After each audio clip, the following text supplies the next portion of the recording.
नमस्कार, मैं तुलसीराम एस के बुक्स के यूट्यूब चैनल पे आप सभी का स्वागत करता हूं। आज हम बात करने वाले हैं भारतीय सेना यानी इंडियन आर्मी में जो बच्चे नर्सिंग या वेटनरी सहायक की तैयारी कर रहे हैं वह ये नर्सिंग वेटनरी सहायक का पेपर सेट तथा सामान्य ज्ञान की ये अग्निवीर सामान्य ज्ञान वस्तुनिष्ठ की बुक ज़रूर पढ़ें तथा अच्छे अंकों के साथ अपना सिलेक्शन पाएँ। ये जो पेपर सेट है 51 पेपर्स का, इसमें जो पहला पेपर है उसका सामान्य ज्ञान का पार्ट में लेके आया हूँ।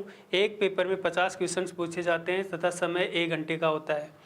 10 क्वेश्चन उसमें सामान्य ज्ञान से पूछे जाते हैं, 5 क्वेश्चन मैथ के होते हैं, 35 क्वेश्चन उसमें साइंस के पूछे जाते हैं जिसमें 5 क्वेश्चन भौतिक विज्ञान से, 15 क्वेश्चन जीव विज्ञान तथा 15 क्वेश्चन रसायन विज्ञान से पूछे जाते हैं। चलिए अपन देखते हैं सामान्य ज्ञान के 10 क्वेश्चन से जो पहला पेपर है उसमें से पहला क्वेश्चन देखिए।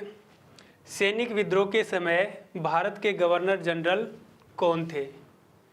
ऑप्शन में दे रखा है Lord Bentinck, Lord Dalhousie, Lord Cornwallis, Lord Canning. तो आपका उत्तर है लॉर्ड कैनिंग। यानी सैनिक विद्रोह के समय भारत के गवर्नर जनरल लॉर्ड कैनिंग थे। लॉर्ड कैनिंग अंतिम भारतीय गवर्नर जनरल हैं तथा ये भारत के प्रथम वायसराय भी हैं। तो ये आपका उत्तर है लॉर्ड कैनिंग। अगला क्वेश्चन देखिए। निम्न में से कौन से प्राचीन राजा भारतीय नेपोलियन के नाम से जाने जाते हैं? यानी भारत का नेपोलियन किसे कहा जाता है? ऑप्शन में हर्ष, समुद्रगुप्त, कनिष्क, अशोक। भारत का नेपोलियन समुद्रगुप्त को कहा जाता है। समुद्रगुप्त गुप्त वंश से आते हैं, अशोक मौर्य वंश से आते हैं, हर्ष ये वर्धन वंश से आते हैं, वर्धन वंश को पुष्यभूति वंश भी कहा जाता है, कनिष्क ये कुषाण वंश से आते हैं। चलिए अगला क्वेश्चन देखते हैं 3 नंबर का।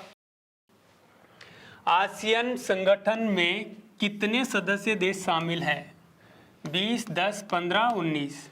आसियान संगठन में 10 सदस्य देश शामिल हैं, यानी 10 देश शामिल हैं, जैसे Indonesia, Vietnam, Philippines, Singapore, Cambodia, Brunei इत्यादि। इस प्रकार से म्यांमार। तो इसमें 10 देश शामिल हैं। कई बार पूछ लेते हैं आसियान का पूरा नाम, दे देते हैं ASEAN, यानी आसियान का पूरा नाम क्या है? तो आसियान का पूरा नाम है association of south east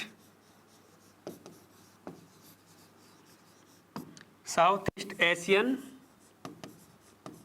Nations.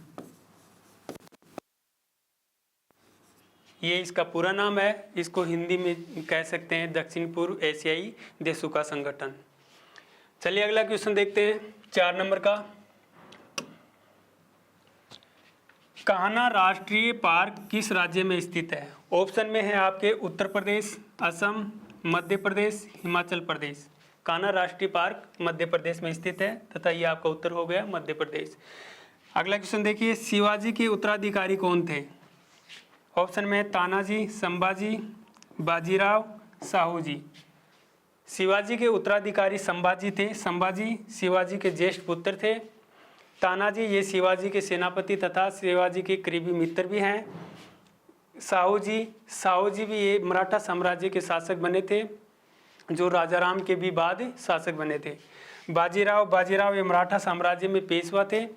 Peshwa को प्रधानमंत्री भी कहा जाता था। अगला क्वेश्चन देखिए। उज्जैन किस नदी के किनारे पर स्थित है? नर्मदा, क्षिप्रा, सोन, महानदी। उज्जैन मध्य प्रदेश में स्थित है। ये 12 ज्योतिर्लिंगों में से शिवलिंग उज्जैन में स्थित है जिसको महाकालेश्वर कहा जाता है तथा उज्जैन क्षिप्रा नदी के किनारे स्थित है। ये आपका उत्तर हो गया। 7 नंबर क्वेश्चन देखिए। भारतीय सशस्त्र सेनाओं का प्रमुख कौन है? ऑप्शन में है सेनाध्यक्ष, राष्ट्रपति, प्रधानमंत्री, chief of defence staff CDS। Bharat के सर्वोच्च कमांडर राष्ट्रपति ही होता है, यानी भारतीय सशस्त्र सेनाओं का प्रमुख राष्ट्रपति ही होते हैं। अगला क्वेश्चन देखिए। मुस्लिम धार्मिक स्थल मक्का में स्थित है। ये क्वेश्चन है आपका। ऑप्शन में है जॉर्डन, इराक, सऊदी अरब, कुवैत। यानी मक्का तथा मदीना ये 2 मुस्लिम धार्मिक स्थल सऊदी अरब में स्थित हैं। तो यहाँ आपका उत्तर हो गया सऊदी अरब। यहाँ पूछा गया मक्का कहाँ स्थित है, तो ये सऊदी अरब में स्थित है। अगला क्वेश्चन देखिए 9 नंबर का, निम्न में से किसका दोबारा उपयोग किया जा सकता है? प्राकृतिक गैस, कोयला, प्राकृतिक तेल, धातुएं। प्राकृतिक गैस, कोयला तथा प्राकृतिक तेल, इनका एक बार उपयोग करने के बाद दोबारा उपयोग नहीं किया जा सकता। धातुएं हैं, यह आपका उत्तर हो गया। पूछा भी गया है कि किसका दोबारा उपयोग किया जा सकता है, तो आपका उत्तर हो गया धातुएं। धातुओं का एक बार उपयोग करने के बाद दोबारा उपयोग किया जा सकता है। इनको एक बार गला पिघलाकर उसी आकार में या दूसरे आकार में परिवर्तित करके इसका उपयोग किया जा सकता है। अगला क्वेश्चन देखिए, वैदिक काल में राजाओं द्वारा प्रजा से एकत्रित कर को क्या कहा जाता था? ऑप्शन में कर, वर्मन, बाली, विधाता। तो आपका उत्तर है सी, बाली। वैदिक काल में राजाओं द्वारा प्रजा से एकत्रित कर को बाली कहा जाता था। इसमें किसी व्यक्ति की 1/6 कृषि उपज या मवेशी शामिल होते थे। आज के लिए बस इतना ही। ये आपके 10 क्वेश्चन से इस पेपर सेट से थे जो मैंने बता दिए हैं। धन्यवाद। इस एग्ज़ाम के लिए SK बुक से सभी शॉप्स पर और ऑनलाइन भी अवेलेबल हैं। अगर आप ऑनलाइन लेना चाहते हैं तो उसका लिंक डिस्क्रिप्शन बॉक्स में अवेलेबल है। इस चैनल पर हम इस आर्मी भर्ती और अन्य भर्तियों से संबंधित भी इम्पोर्टेंट जानकारी तथा स्टडी के लिए मटेरियल भी उपलब्ध कराते हैं। तो इस वीडियो को लाइक कीजिए, चैनल को सब्सक्राइब कीजिए तथा अपने दोस्तों को शेयर भी कीजिए। मिलते हैं अगले वीडियो में। धन्यवाद। जय हिंद।